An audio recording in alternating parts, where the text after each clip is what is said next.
Everybody, welcome to my show. Blake is one of the founders of Brownie Points, and I think that's where we're going to kick off. We are obviously going into lockdown, and so we need to prepare ourselves, but we also need to care about other people, and that's why I wanted to chat to Blake today to give some very, very important information. So Brownie Points is really a digital partner for anyone, from an individual to a school to a company, to help you empower or connect your teams or your community or yourself to good causes. We can allow an NPO, an organization, to create their own cause digitally and give them the tools to be able to invite the community together, send out reminders, manage that community. So Brownie Points is really a digital partner, just connecting people and good causes and giving us a way to actually measure and see our impact that we have.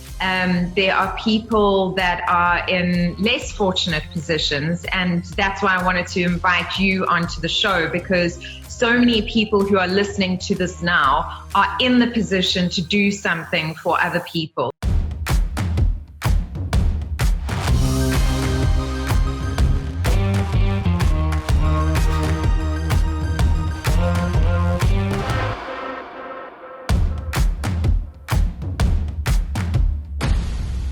Everybody, welcome to my show. I am very privileged. I've had Blake Dyason, a good friend of mine, on the show numerous times, but he's back with us today to give some very, very important information. Blake is one of the founders of Brownie Points, and I think that's where we're going to kick off.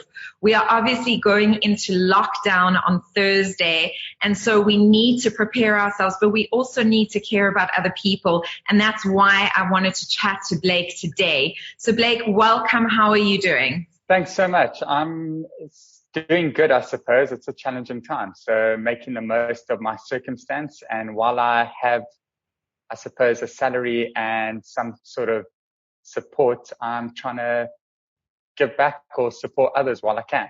Amazing. You know, I think that everybody is really proud of the way our government is handling things. I was just almost in tears saying to you, I can't believe I'm not going to get to swim in the ocean for the next 3 weeks, or take a walk in a forest, or on the promenade or anything. But at the same time, I was driving yesterday, because I went to the shops yesterday to get a bit of food stock for my house.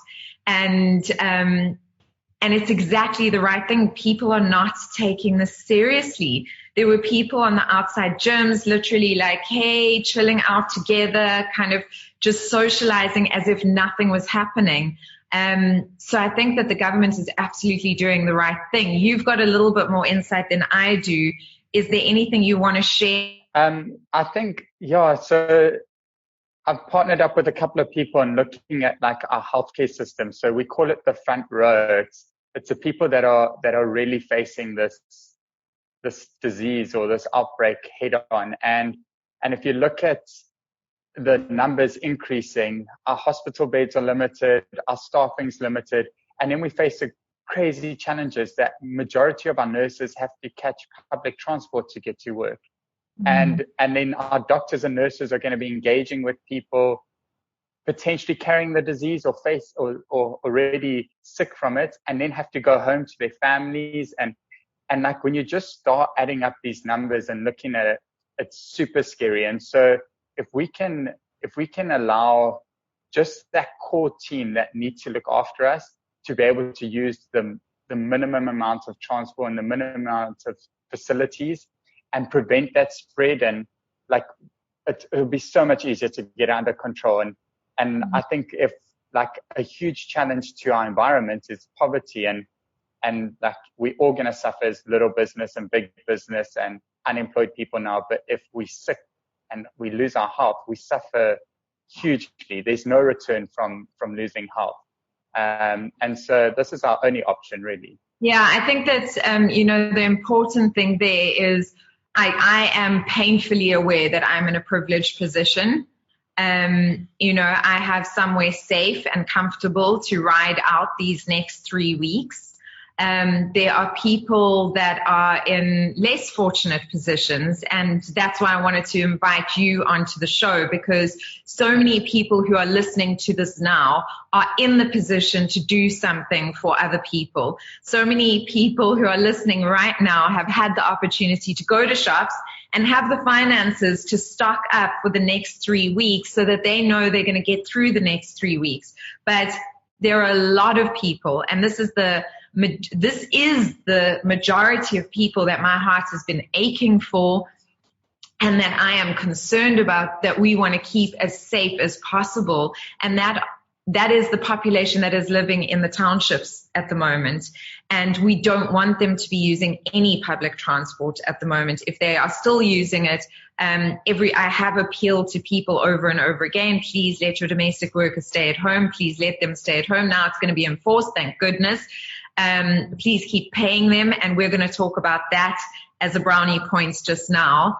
But what is Brownie Points? Let's go into that so that people understand what you guys actually do, and then you can tell us what you're setting up to support the people now. So Brownie Points is really a digital partner for anyone, from an individual to a school to a company, to help you empower or connect your teams or your community or yourself to good causes. So not just NPOs or charities, but any good cause. So as an individual, you can walk down the road and you're frustrated with the litter. You can create your own cause, your own community, build it, and bring them together to clean that litter. And then we can go into much bigger things like we're dealing with now, where we can allow an NPO, an organization, to create their own cause digitally and give them the tools to be able to invite the community together, send out reminders, manage that community, make changes to it if anything happens, if we have to change dates, times, venues, what our needs are. And if we achieve those needs, that we can keep that community up to date. So Brownie Points is really a digital partner, just connecting people and good causes and giving us a way to actually measure and see our impact that we have.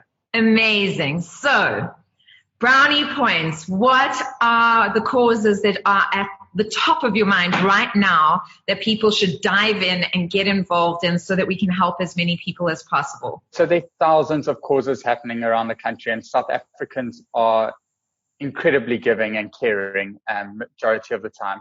And so we've, in the last couple of days, just opened up a campaign on Brownie Points called Beat Coronavirus.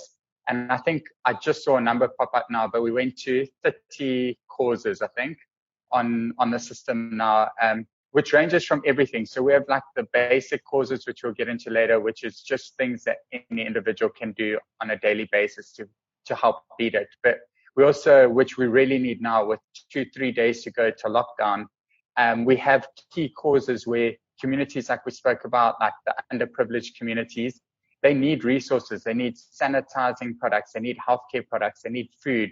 They need water. They need all these supports. And a majority of this is distributed through programs like school programs, where kids used to get fed while they went to school. Now they're offering other things, or like orphanages or homes or any form of structure that's done often through an NPO form. So we've opened up the platform that NPOs can create these causes for free and help share it, and we're helping market it. But it gives all of us the opportunity to read and see where we want to donate. So the primary one, obviously, is after the president announced the Solidarity Relief Fund. We've got a link on there. It shows you how to donate in that, and you can see what your contribution is in this big picture. But we also have a whole bunch of small ones, ranging from like Masipumalele, where the Nurdo community have built a program to help support them.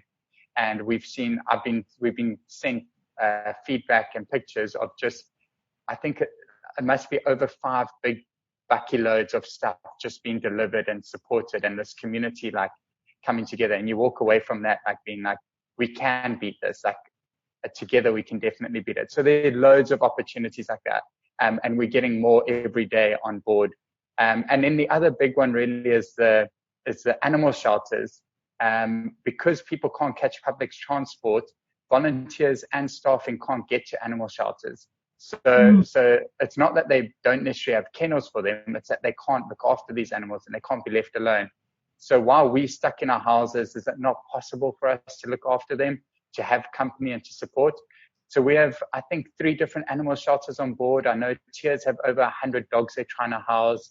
And so you can log on, you can find an animal through Brownie Points or connect to an organization, and we'll help streamline that process, but also allows you to manage that communication and send back feedback, helping that organization. Okay, so just to kind of recap and really consolidate so that people know where to go, they're going to go onto a platform called Brownie Points. It's obviously on the internet. Yes, it's browniepoints.africa. Browniepoints.africa, perfect.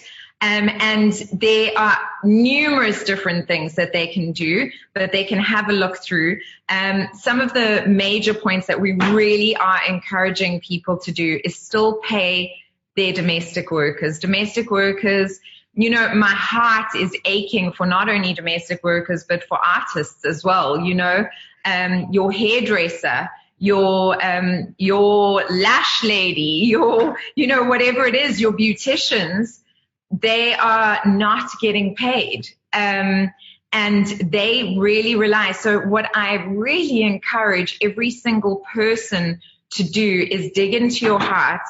You are in a privileged position. Dig into your hearts and think, okay, who are the people that normally look after me? Because that's the reality, isn't it? Domestic workers, your hairdresser, your beauty, all of these people that you rely on them personally, physically being there for you, and right now they can't. What can you do to support them through this time? I think that is a really conscious, beautiful way of kind of looking at it.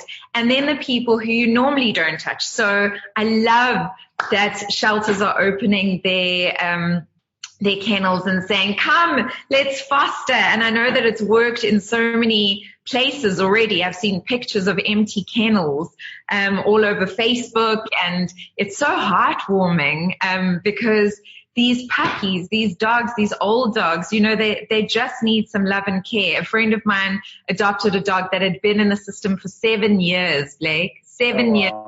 And she went in to foster and ended up taking home this puppy, and now it's forever home. I call all dogs puppies, by the way, 7 years or not. But so even if it is for a little while, another friend of mine is fostering another puppy. Like, it's happening left, right, and center. It's a beautiful thing to do. If you are wanting to do this and you don't know where to go, jump onto Brownie Points. And then also you were talking about pickup points. If people want to donate, you know, medicine, sanitizer, food, any of those things for people in the townships. You specifically mentioned Massey Township. And yes, so Massey Pumalele in the south of Cape Town. And then we have, I'm just busy confirming, but there's a drop-off point in Cape Town, Joburg, and Durban to support the Corona Care projects. And Joburg has 2 different places, and on Brownie Points you can actually see the drop-off times, the areas, and the dates that they accept it, and and you can communicate through that. Amazing. And guys, I've spoken about Pakama Community Center as well, which is the community center I support in Gugulethu. Blake, if you can send me links for the ones that we've spoken about, I'll stick them into this so that people will be through those specific causes, but they'll also be able to browse through Brownie Points. 100%. And yesterday I was working on a project to help a family in Bloemfontein who run a little business, like you're talking about it's their daily income, and they for a week haven't had any income, and now 3 weeks have no income, and potentially after that nothing, and they couldn't feed their kids. So we made a small donation, a couple of us, just to feed them for the week, and we try to come up with ideas. But one of the things that came to mind was I worked out how much money I spend a month just on my morning coffee walking to work. And I decided to take that money, which is significant in a bigger scheme of things when you're dealing with this, and donated that full month's money of coffee that I normally buy, which I can't do for 3 weeks now, to this house. And it's feeding their family for just over a week, potentially. And so I think we're all privileged in many ways, some more than others, that we're buying things that we're not going to buy for the next 3 weeks, and we do things that we're not, like, if we had to just work that out and just contribute that to someone that actually has no choice or no opportunity, I think would change a lot of lives. You know, just from a spiritual point of view, and I have to say this now, and I'm probably going to repeat it to the listeners many, many, many times, but my spiritual coach was saying to me, which I found very interesting, that the word corona comes from the word crown. And she has been guided by spirit to believe that the coronavirus has come to open our crown chakra, to make us more awake and more conscious in this time. And that for me makes so much sense, because the last time I think that there was a conscious evolution like this was when the internet came out. When the internet came out, all of a sudden the world was connected in a completely different way. And there have definitely been developments and shifts throughout time, but not like this. This is like when the internet came out. The entire world all of a sudden is connected. We are all human. We are all going through the same thing. We all have the same concerns. Some are more intense than others because some have more means than others, but they're the same concerns. We all have family that we're worried about. We all have friends that we are worried about. We all have communities that we fit into that we are concerned about. And I just urge everyone to look at this as a gift. Look at this as a possible, I've been crying every day for the people that have lost people and for the people that are aching. In fact, I walked past a friend yesterday in a shop, and I could see him through the window, and we waved at each other, and we both burst into tears and just went like this and sent love to each other because we couldn't go and hug each other. But this is the opportunity for us to think outside of ourselves, to not only think of ourselves. And so I urge you guys to get involved, jump onto Brownie Points, jump onto these projects. And Blake, I honor you for doing this. You are ahead of the curve in so many ways, and that's why you and I are constantly on the phone plotting and chatting about different things that we can do. But I believe your platform was set up when it was so that it would be available in these kind of times for these kind of purposes. So I really hope that you're supported in what you're trying to do. And if there's anything else I can do, you know, you can always give me a call. Thanks you so much. Is there anything else you'd like to say to the audience? Is there anything that we've missed out? No, I just think like we mustn't get caught up in the big stuff too quickly and just focus on the small things close to home. I've been on the phone a lot with organizations and people and doctors and government people for the last couple of days. And it's really easy to get overwhelmed and caught up in the big things. But if we just support those closest to us, we all know someone with a small business.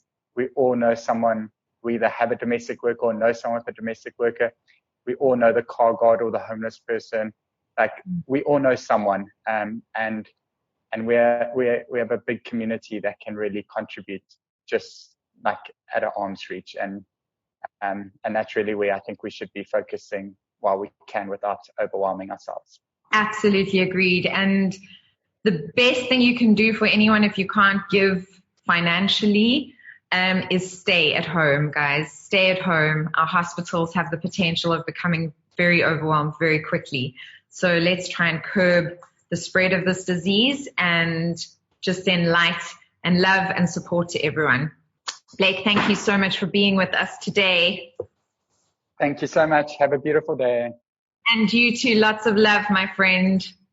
Cheers.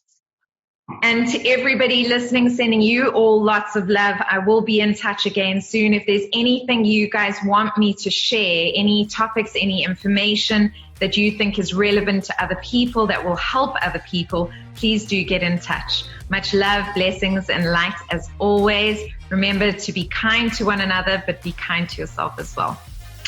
Bye for now.